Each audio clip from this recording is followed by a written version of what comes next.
What's up, guys? You are on the air and off the books with Beth Ann and Samantha, and today we are going to be talking about a book called Small Favors by Erin Craig. And this book is basically about these people.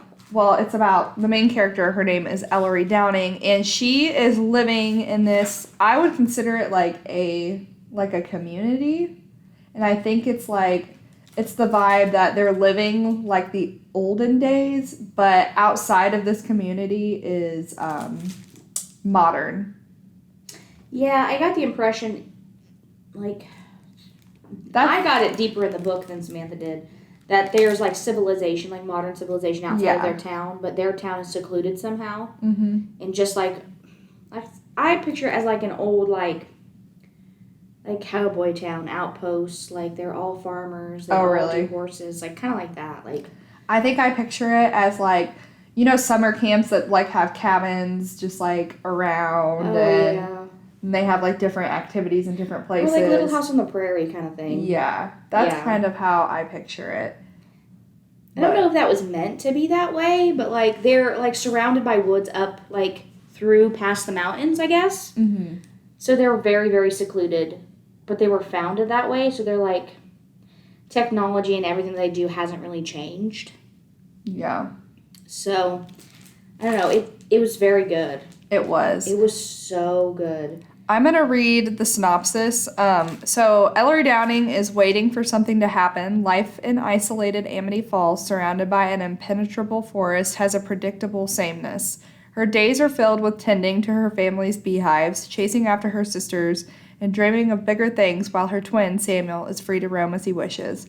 Early town settlers fought off monstrous creatures in the woods, and whispers that the creatures still exist keep the Downings and their neighbors from venturing too far. When some townsfolk go missing on a trip to fetch supplies, a heavy unease settles over the falls. Strange activities begin to plague the town, and as seasons change, it's clear that something is terribly wrong. The creatures are real, and they're offering to fulfill the residents' deepest desires, however grand, for just a small favor. These seemingly trifling demands, however, hide sinister intentions. Soon Ellery finds herself in a race against time to stop Amity Falls, her family, and the boy she loves from going up in flames. Dun, dun, dun. That's actually a very good description of like literally everything that happens in the book. Yeah, I know. Okay, if you've ever watched The Village, this is like the vibe that it gives me. You said The Village mixed with... The Village, it's a Rumpelstiltskin retelling. Oh, yeah, that's right. Yeah. So if you were to put those two in a blender, blend them all up, you get Small Favors by Erin Craig. So from here, I'm going to just jump in so be warned. Because you do really need to keep some of this a secret to be able to get to the end. So... I will admit that there are some things that I wish had better, ties and, a pretty little bow. Yeah. But they're not necessary to the story to be done that way. Yeah. And I think there's a whole lot more symbolism there because, the bees are a huge, huge part of the book. They're beekeepers, essentially. Her family, the Downings, are beekeepers, and they're part of the community that offers that part. Each family does a certain thing.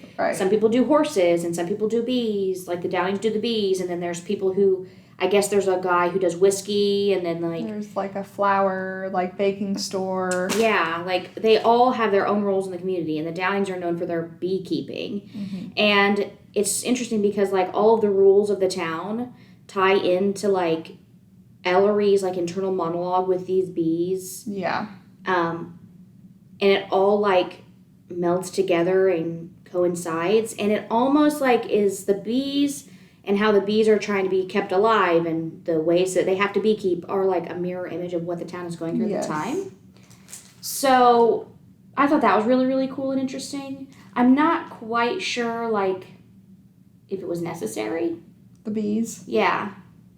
Because, for it to be the whole cover and, the whole, embroider, the embossing on the book and, all of the pages, it doesn't really make much sense to me, but it was so awesome. I think it's, a metaphor, so, Yeah, it's gotta be, but it almost, I don't know. I felt like if you took it out, Like, the story would still stand. I think that maybe she wanted the cover to be like, oh, it's going to be a fun, like, pretty book. And then really it's just, like, monsters and craziness. But also bees.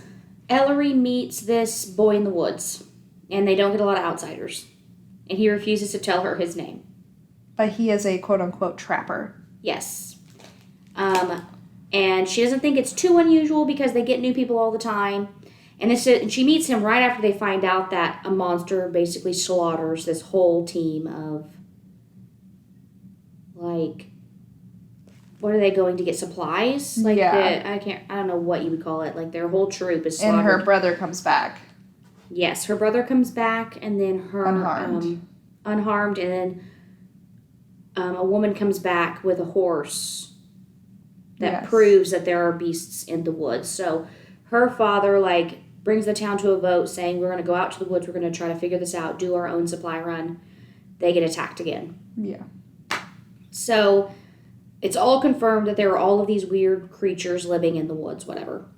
So she meets Whitaker, and then immediately I'm suspicious. Yeah. I was like, oh my gosh. I'm like, spoilers ahead right here. Beep, beep, spoilers. Back it up. I was like distraught because I'm just like, okay, he is a monster. And I am going to be heartbroken because they're going to fall in love and she's going to find out that he's like tricking her or something. Yes. And it was very apparent that he was, but also like you wanted to hold out hope that he wasn't really. Yeah. But I think she meant to, like, give you that immediately. Yeah. Because, like, you don't realize, another spoiler, that there are, like, multiple monsters, like, controlling the way that this is all going for this town. Yeah. And so, like, even all the way down to her little sister having an imaginary friend, and the imaginary friend being freaking real. Like, shivers, man. Like, it was just like, oh, goosebumps. Like, so disturbing. Because the little girl fights, like, of course she's real. Is it Rebecca or something? No. It's not Rebecca, is Rebecca's the friend. The little sister's name is, I want to say it's Sadie. Yeah, Rebecca's the imaginary friend, though, right? No, Rebecca is Samuel's Oh my gosh, girlfriend. I feel like I've lost all of these names jumbled up in my head. Well, I can't find it, of course. So, Sadie is the sister. Sadie is the little sister, and then, the imaginary friend, her name starts with an A. Amelia? No. Man, I don't know. I'm sorry, guys. But I think what really, really set me off is that there's a lot of characters. There are so many characters, but it's not too bad. It's not as bad as you would think. Don't let that put you off. But I think my, like, craziest moment was, like, when the imaginary friend left her a gift and Sadie was so adamant that she was real, and they kind of, like, brushed her off completely. Like, I feel like in my mom mind, I would be like, I have to get down to the bottom of, like, who this... Abigail. That's right. Okay, I should have remembered that, but... like, who Abigail was, like, or is. And, like, they don't even realize until the end of the book that all these kids have the same imaginary friend, Abigail. Mm-hmm. And that she has been, like, implanting these seeds of, like, discord throughout the children and the town and everything like that. And so it's just, like, it just builds up so, like, it's almost like, how would I explain this without being weird? But, like, you know, like, you have, like, that phyllo dough. It has, like, these little teeny tiny layers. You know what I'm talking about? Like, you lay them on top and then you, like, add and add and add and add. And it's, like, this beautiful... crunchy, fluffy, like, perfect thing. Phyllo dough. I feel like this book is that. Like, it's puff pastry. It's just that This good. book is puff pastry. Puff pastry. Like, that. And it is so good. Like, I had my gripes, concerns, but then after I finished reading the book, it was so, like, okay, like, I changed my rating on it. Because it was a 4. And then I was like, yeah, I can give it a 4.8. Because the more, like, I thought about it and processed, like, everything that was going on, I was like... this is actually pretty great. The only thing that I would want is, like, more. More scariness. more scariness, but also more information. I don't think that's a bad thing. Like, I don't think that's worth, like, knocking off a whole point in my rating. Like, but it is scary. It doesn't end up being as scary as you want it to be, for me anyway. It's very suspenseful and, like, disturbing. Disturbing is a very good word for it. And then when she realizes, like, who the monsters are, then it becomes very sci-fi fantasy to me. And then I was a little bit kind of confused about, like, the fire going on. I didn't really understand that very much because it almost felt like a meteor shower was happening. Yeah. I think that's what was happening because the monsters were trying to complete their mission or whatever you call it. Yeah, like ending of the destroying world or the town. Yeah.